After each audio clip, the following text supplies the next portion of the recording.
Hey guys, this is way out of my comfort zone, reading without any children in front of me.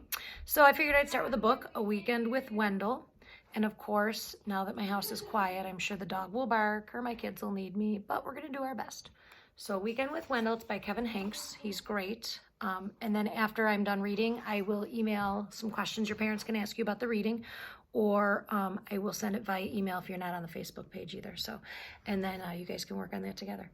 So it says, on Friday afternoon, Wendell's parents dropped him off at Sophie's house. Wendell's going to spend the weekend with us, said Sophie's mother, while his parents visit relatives out of town. Oh boy, said Wendell.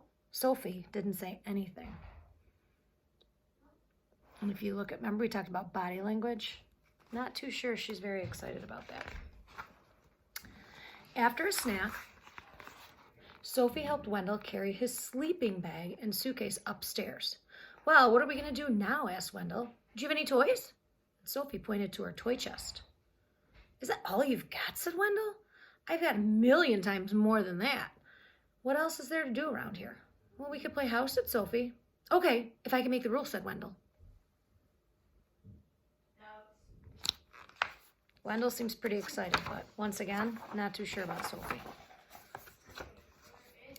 So they played house, and Wendell made the rules. He was the father, the mother, and the 5 children. Sophie, she was the dog. Then they played hospital. Wendell was the doctor, the nurse, and the patient. Sophie was the desk clerk.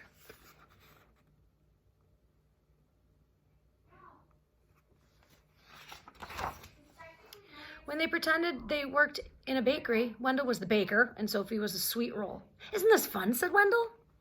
Sophie, she didn't say anything.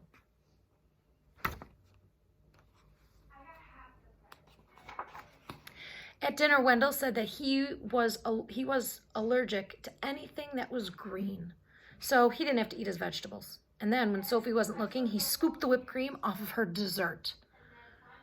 When is Wendell leaving? Whispered Sophie. Soon, said her mother. Soon, said her father.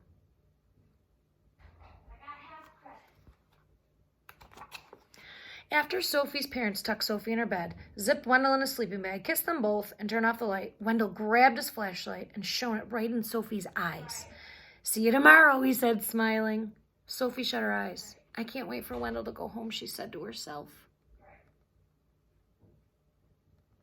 I'm thinking Sophie isn't really liking her new house guest.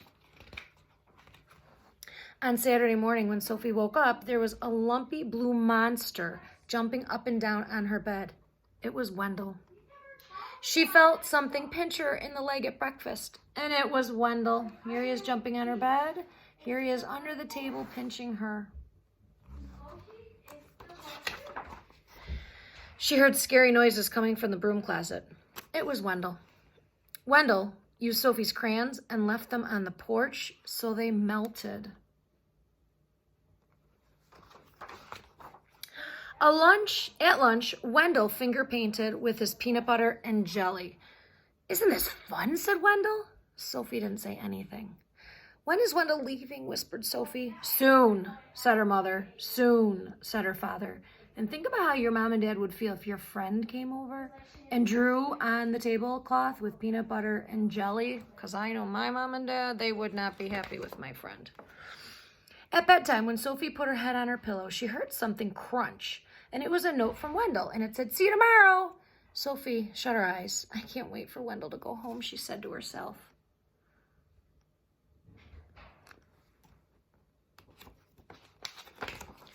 Before Wendell's parents picked him up on Sunday morning, he tried to make a long-distance phone call.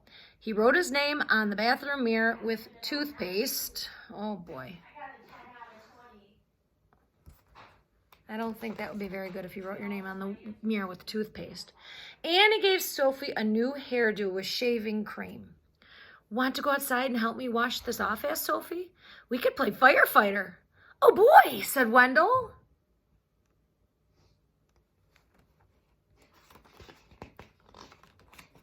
So they played firefighter, and Sophie made the rules. She was the fire chief, and Wendell was the burning building.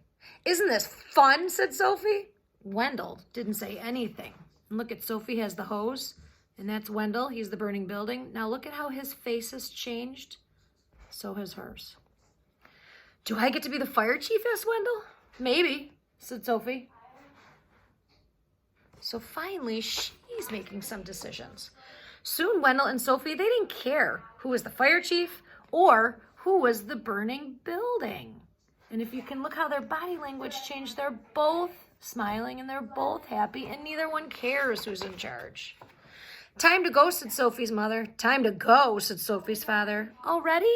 Said Wendell. Already? Said Sophie. When is Wendell coming back? Asked Sophie. Never, said her mother. Never, said her father.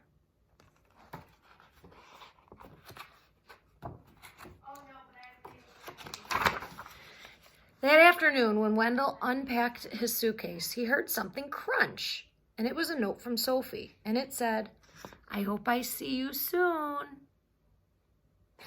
All right, boys and girls, I'm going to try to post a book probably every day so that you can give your parents a little bit of a break. I miss you, and I hope to see you soon and try to answer some questions about the story.